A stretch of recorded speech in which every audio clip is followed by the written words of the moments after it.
আর যেহেতু লেকচারটা ইংরেজিতে, মাশাআল্লাহ 50টিরও বেশি ভিন্ন ভিন্ন ইংরেজি অনুবাদ আছে কোরআনের, 50টিরও বেশি।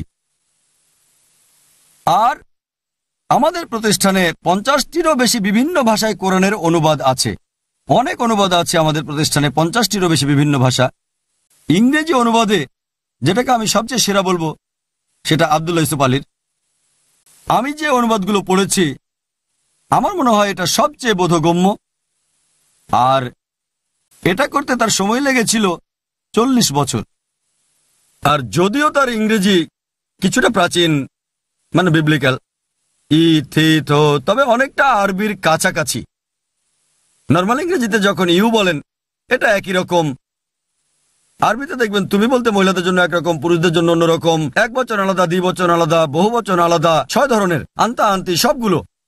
ইংরেজি একটা ইউ হোক সেটা পুরুষ এক বচন বা মহিলা এক বচন, পুরুষ দ্বিবচন বা মহিলা দ্বিবচন, পুরুষ বহু বচন বা মহিলা বহু বচন, 6টার সবগুলো একই রকম ইউ সংক্ষিপ্ত। তাই এই প্রাচীন ইংরেজি বেশি কাছাকাছি।